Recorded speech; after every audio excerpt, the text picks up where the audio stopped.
শব্দ এনেকুৱা এটা বস্তু যি কোনো এজন ব্যক্তিক বিষাক্ত বাণতকৈ বেছি আঘাত দিব পাৰে।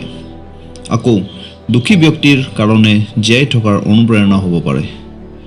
ভাবি চিন্তি নকলে ই বহুত সমস্যাৰ সৃষ্টি কৰিব পাৰে। আকৌ ভাবি চিন্তি কোৱা কথাই বহুত সমস্যাৰ সমাধানো কৰে। বন্ধুসকল, আপোনালোকে চাগৈ মোৰ কথাটো ভালকৈ বুজি পোৱা নাই, তেনেহ'লে বলক দুই এটা উদাহৰণে বিষয়টো ভালকৈ বুজিবলৈ চেষ্টা কৰোঁ। বহুত দিন আগৰ কথা, তেতিয়া ডক্টৰ APJ আব্দুল কালাম 8-9 বছৰৰ আছিল। এদিন ৰাতি ঘৰৰ সদস্যৰ সৈতে ৰাতিৰ সাজ গ্ৰহণ কৰি আছিল। হঠাতে তেওঁৰ চকু দেউতাৰ কাঁহিলৈ গ'ল।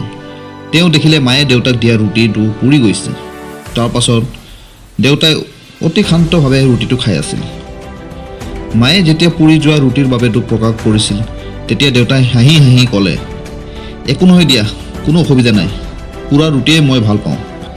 দেউতাৰ মুখৰ এই কথা শুনি সৰু কালাম অবাক হ'ল। পিছদিনা দেউতাক সুধিলে, আপুনি সঁচাই পুৰা ৰুটি ভাল পায়নে?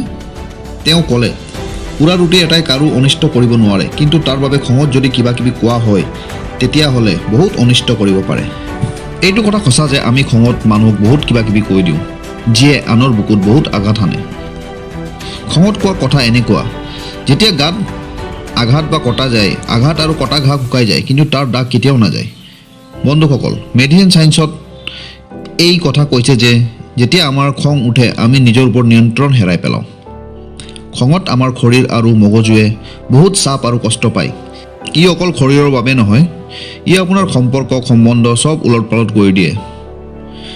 বন্ধুসকল, আৰু এটা বিখ্যাত উদাহৰণ আগবঢ়াই আছোঁ। থমাছ আলভা এডিছন যেতিয়া প্ৰাথমিক স্কুলত পঢ়ি আছিল, এদিন তেওঁৰ শিক্ষক এজনে চিঠি এখন দি ক'লে, এইটো তোমাৰ মাৰ হাতত দিবা। থমাছ এডিছনে চিঠিটো মাক দি ক'লে, এইটো ছাৰে আপোনাক দিবলৈ কৈছিল। চিঠিটো খুলি মায়ে পঢ়িব আৰম্ভ কৰিলে। চিঠিটো পঢ়ি পঢ়ি মাৰ চকু অশ্ৰুৰে ভৰি পৰিলে।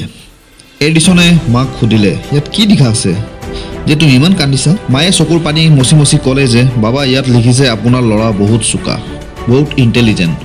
আমাৰ স্কুলৰ আপোনাক ল'ৰাক পঢ়াব পৰা কোনো উপযুক্ত শিক্ষক নাই, সেয়েহে তাক আপুনি ঘৰত নিজেই পঢ়ুৱাওক।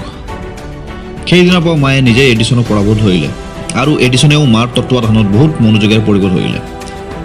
কেইবছৰমানৰ পাছত এডিছনৰ মা এই পৃথিৱীৰ পৰা গুচি গ'ল। পাছত তেওঁ এজন বিখ্যাত বিজ্ঞানী হ'ল। তেওঁ ফোনোগ্ৰাফ, ইলেক্ট্ৰনিক বাল্ব আদিৰ দৰে বহুতো মহান আৱিষ্কাৰ কৰি পেলাইছে। বহুত দিন পাছত ঘৰত আৰাম কৰি থাকোঁতে তেওঁ পুৰণি স্মৃতিবোৰ চাবলৈ ঘৰৰ পুৰণা বস্তুবোৰ চাই আছিল। তেতিয়া তেওঁৰ চকু পুৰণা চিঠি এখনৰ ওপৰত গ'ল। উৎসাহেৰে তেওঁ চিঠিখন খুলিব ধৰিলে। এইটো সেই চিঠিটো আছিল যিটো এডিছনক তেওঁৰ শিক্ষকে দিছিল। চিঠিখন পঢ়ি তেওঁ অবাক হ'ল। চিঠিত লিখা আছিল, আপোনাৰ ল'ৰা মানসিকভাৱে দুৰ্বল, সেইবাবে আপুনি আৰু তাক স্কুলত নপঠাব। চিঠিটো পঢ়ি থমাছ এডিছনৰ চকু অশ্ৰুৰে ভৰি পৰিল। বন্ধুসকল, এই দুটি কাহিনীৰ পৰা আমি বুজিব পাৰিলোঁ যে শব্দৰ মাজত এটি অদ্ভুত শক্তি আছে। এই শক্তিৰ ব্যৱহাৰ আমি ভাবি চিন্তি কৰিব লাগিব। আমাৰ দ্বাৰা কোৱা তীক্ষ্ণ কথাই আনক কষ্ট দিব পাৰে, মনত আঘাত দিব পাৰে, যাক পাহৰিব হয়তো বহুত বছৰ লাগি যাব পাৰে। এটা ভুল শব্দই মানুহৰ মাজত দূৰত্ব বঢ়াই দিব পাৰে, সম্বন্ধবোৰ বেয়া কৰিব পাৰে। আনহাতে সঠিক শব্দ ব্যৱহাৰ কৰি আপুনি এখন দুখী মানুহকো সুখী কৰিব পাৰে, অনুপ্ৰাণিত কৰিব পাৰে, জীৱন সলনি কৰি দিব পাৰে। ইমান শক্তি থাকে মানুহৰ কথাত, মুখৰ শব্দত।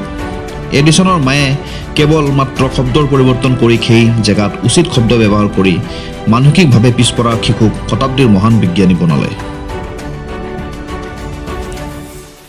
বন্ধুসকল, আপোনালোকে ভিডিঅ'টো কেনে পালে কমেণ্ট বক্সত নিশ্চয় জনাব, আৰু ভিডিঅ'টো যদি ভাল পাইছে চেনেলটো ছাবস্ক্ৰাইব কৰি দিব। ধন্যবাদ।